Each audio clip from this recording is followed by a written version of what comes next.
Greetings. Today we will visit Indiana's second capital, Corydon, Indiana.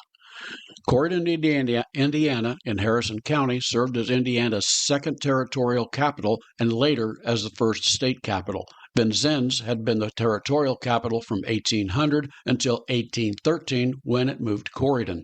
The original state house still stands in Corydon. Before getting started, I would encourage you to subscribe to the Mossy Feet Books YouTube channel for more great content. I would also entreat you to visit my website, www.mossyfeetbooks. There you will find sample chapters, podcasts, a slew of content, and links to where you can buy my books. While visiting the site, you can subscribe to it and receive email notifications when I publish a new book or other content like this video and podcast. You can also subscribe to the Mossy Feet Books YouTube channel to ensure you don't miss any content there. This episode is based on my book, South Central Indiana Road Trips. The book is the second book in the 9-volume Road Trip Indiana series. The books include all of the historical markers as of 2022 in Indiana, the text and backstory. The books also include a nearly complete listing of virtually every tourism destination in the state. The destinations include parks, museums, drive-in theaters, bowling alleys, wineries, and much, much more. You can find my books locally at the Walnut Street Variety Shop in Batesville, Indiana. The Indiana Territorial Legislature contracted with Dennis Pennington to build the new territorial capital at Corydon.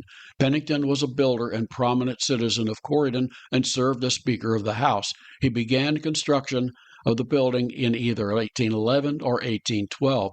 The building would serve as a Harrison County courthouse at first, then as a territorial capital when it moved to Corydon. When the legislature did move in 1813, they met in the building. Pennington used limestone quarried nearby to construct the building, which was 2 stories tall and 40 feet square. The 2.5-foot thick stone foundation delved 3 feet into the earth and supported 2-foot thick stone walls. The lower room had 15-foot ceilings, the upper floor 10 feet. One large fireplace on each floor provided heat. The cost to build the Capitol was $1,500. The first General Assembly consisted of 29 representatives, 10 senators, and a lieutenant governor. They met in the building in November of 1816. Indiana received statehood on December the 16th, 1816. Corydon remained the state capital until 1825, when it moved to the new city of Indianapolis on the White River in the center of the state. After the capital moved to Indianapolis, the building became the Harrison County Courthouse. Harrison County renovated the building in 1873, covering the stone floors with wood and closing the fireplaces. In 1917, the state of Indiana purchased the building with the intent of preserving it. Harrison County built the current courthouse in 1929, and the state took over the building. The state renovated the building to its original condition. During the summer of 1816, in Corydon, you'll also find the Constitution Elm, or what's left of it. During the summer of 1816, 43 delegates gathered to write the first Indiana Constitution. The weather was hot and sultry. The delegates gathered under a massive elm tree to draft the Constitution in its cool shade. The tree outlasted that Constitution, which the state replaced with a new one in 1851. The tree died of Dutch elm disease in 1925. Workers removed the limbs and coated the trunk with tar to preserve it. It now resides in a sandstone monument a short distance from the first State House. Small pieces of this elm are still for sale in the gift shop.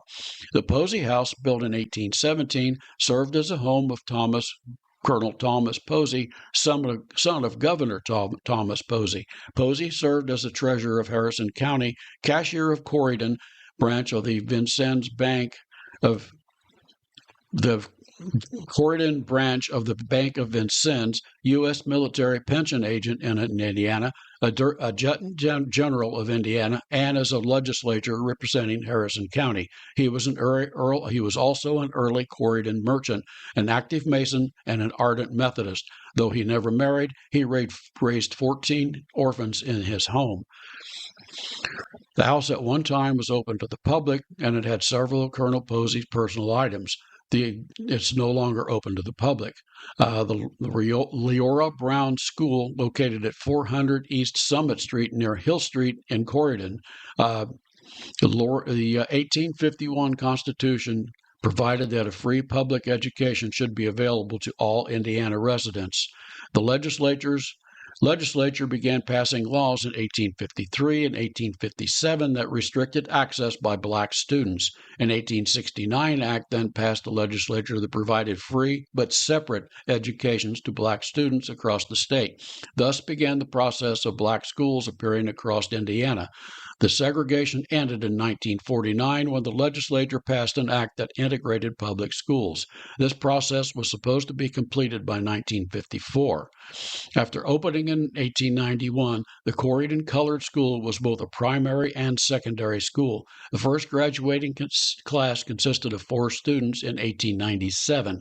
The school remained open until 1950 when it closed and the students transferred to other area public schools.